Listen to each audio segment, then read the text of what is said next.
are enormous. Yes, and we're now seeing that. Obviously, we're seeing that play out, but we're seeing it played out on a more of a micro level. Absolutely. Yep. You know, where last time it was more universe, now it's more.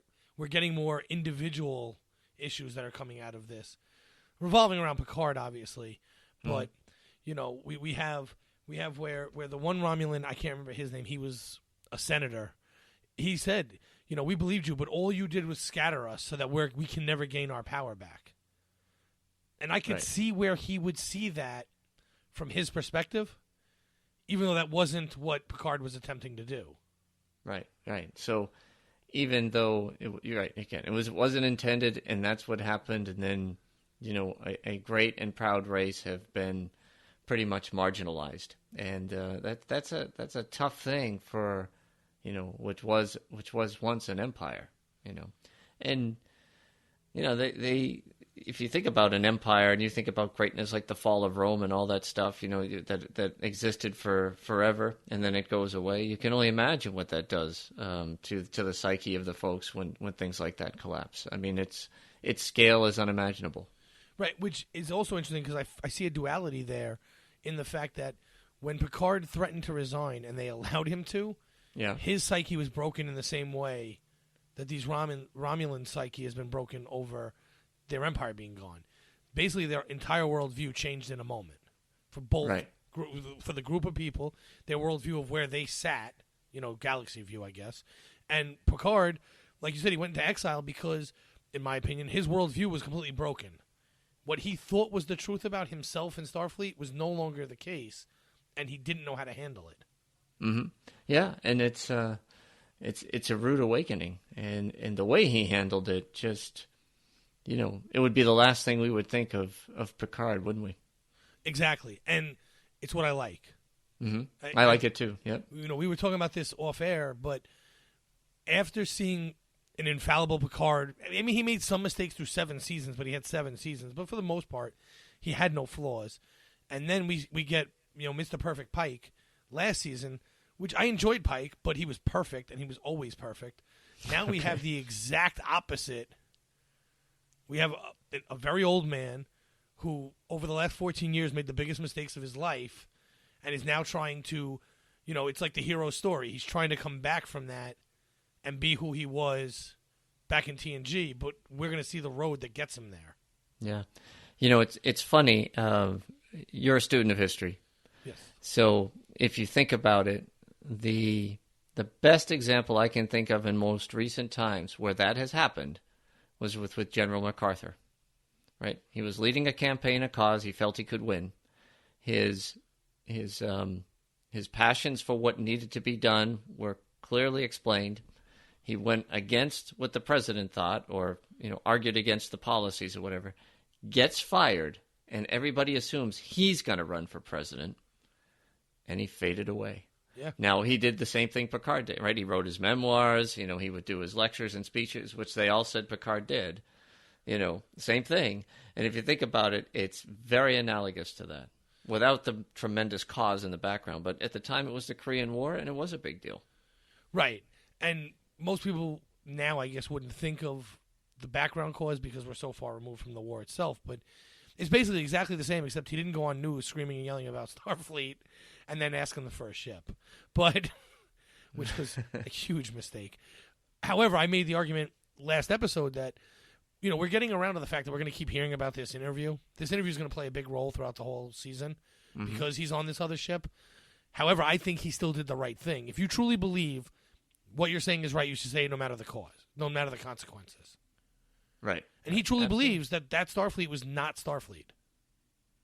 That's right. That's right. And, you know, whether it was his ego and not appreciating what Starfleet was up against and that forced that, or it's infiltrated, which you're starting to see signs of that, whatever the reason, it's interesting. But, you know, I mean, we tend to come back and you know, throw it back at the forces at the time. And I think that in Picard's case, yeah, he honestly believed that giving up and not the other thing that's still staying open right now. This is the 4th episode we're talking about, is what happened with the synths. And to me, that seems awfully strange that 14 years later they still don't know what happened or why. That drives me crazy. That drives me.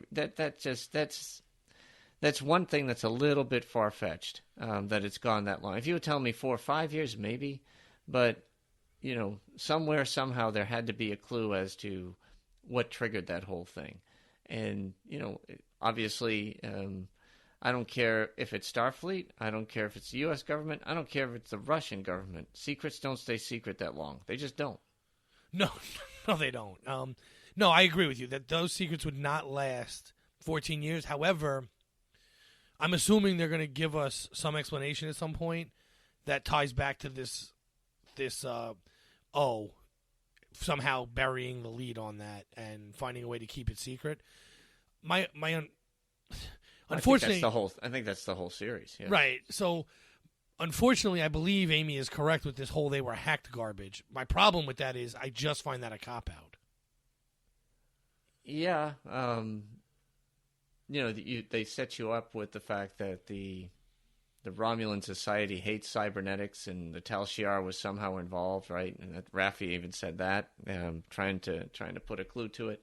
And then the question is why would the Tal Shiar sabotage the rescue of their own people, right? And I think all of that stuff's going to come full circle eventually. We'll figure, they'll let us know, right? Why this occurred, what the fear is with cybernetics, and of course the big thing in this episode now is, right? There's it was actually in the last episode. We know that this one android, right, for lack of a better term. She's the destroyer. So, I mean, there's like all kinds of stuff playing into it now. Yeah. Now we're getting way into the weeds of this whole android thing. Because I guess you would call it an android, even though it's made human. Whatever Soji is, yeah, synthetic life, whatever. But it's interesting to me that, they're bringing together, these different elements of politics, warfare, religion, spirituality. I mean, it's typical Star Trek, which is fun. I mean, they're pulling every card you can think of, and it'll all come to a pretty fascinating conclusion. Hopefully it's well thought out, and it's not like a 3-minute here you go. But we'll see. Right. Last episode. Oh, by the way, she buried it, and they did it for fun. Like, thanks, guys. Yeah, whatever. But it is interesting though that we have this issue with these synths because, and I say it's a cop out because we go through Measure of a Man and all these other things to make them sentient, and then we ignore all that and make them hacked. Come on. Well, I didn't see that. I listened to your episode with Amy on that, and one of the things that I said was to myself, obviously listening to it, is I just don't have the same view you do. I mean, I looked at F8 as literally being a robot, not even a synthetic life. I know that's what they called it, but it smiled because it was programmed to smile, not because it had emotion. There was no sentience to it. I think they purposely could not figure out how, or nor did they want to. So they just created robots that look like people, more than a life form like Data that could think and go beyond its programming. It had the ability to learn, it had the ability to adjust, and it was human in every way except it didn't emote. Other than that, it was human. These robots were very much more mechanical in nature, more designed to do certain tasks. I didn't think that they were sentient by any means. Right, and that's probably true, except then stop calling them synthetic life because they're not life. And Star Trek has wired me to think that because after we had Data, we then had the EMH that was basically a human, right? Yeah, absolutely. Yep. So yep. You're conditioning me to look at robots as not just robots, to believe that they're more human, they have rights, and all these other things, which is fine. Mm-hmm. But then don't go back and just make them robots who are hacked. Give me more. Yeah, I see where you're coming from. I just feel like they haven't been able to master that technology, and so they created these beings to assist, with general labor, which is interesting in of itself because, as we did on the short track, right? It's very Cylon-like. Extremely, yes. Yeah. Which is fine. I mean, it's not the worst thing in the world. None of this is the worst thing in the world. I guess it's just I agree with you. I just don't want to agree with you. I understand. I don't want to agree with Amy. I just want it to be more, and I don't think I'm going to get that. So, well, we'll see. I mean, we'll see where all this is going. Especially when they find Maddox and whatnot. And you do have, you did have 2. Now it's down to 1 with Soji, but you do have a fully functional synthetic life form that is completely human, much more than Data ever was. And the possibility of a world of them somewhere. Possibility. Because that's what the boyfriend, I forget his name, Narek. That's what, or as Jamie calls him, stupid boyfriend. That's what he's trying to get to. He's trying to get Soji to reveal where the rest of them are. Yes. So I think we're going to get the rest of them. I mean, I think there will be more. Even though him trying to find the rest of them doesn't necessarily mean there are more, I think they're still leading us that way. Well, I think the idea is just in case there are more of them. They need to find Maddox. They need to figure out where she came from, just in case there are more. And if there are more, so they can destroy him.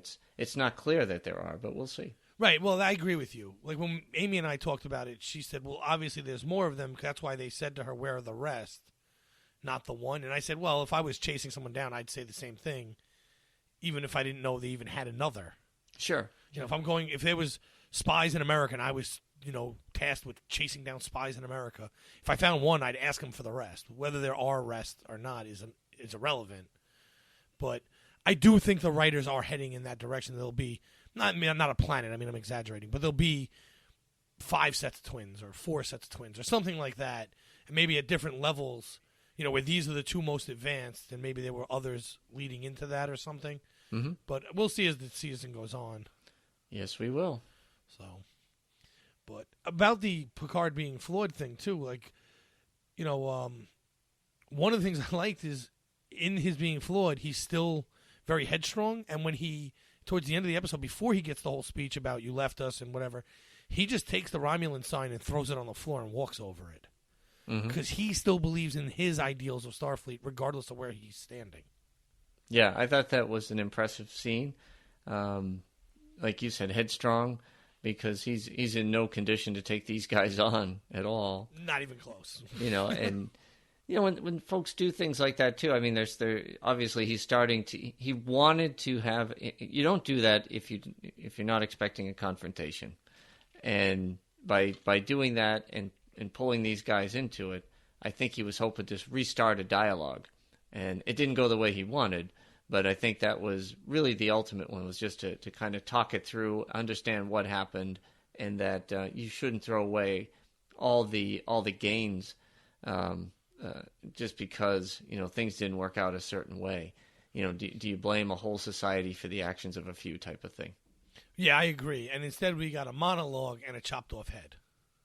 We certainly did get a monologue and a chopped off head. But now we know where the Romulans are coming from, right? Yes, and I thought that was great because, again, from their perspective, I can understand their belief that Picard and Starfleet are evil. Especially since this whole action, I guess it would be, was really a way that if it didn't go all wrong, could have really repaired relationships with Romulans and Starfleet. And instead, it's caused a bigger rift than was originally had. Well, that I think that's the key, Patrick, right? Because when you're brought up to hate whatever it is, and you see it across our globe today, certain societies or whatnot, literally hating another, and then that enemy tries to become your friend and then fails. Well, then you're equally upset with yourself.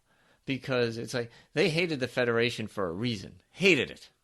And then they were desperate. They needed their help.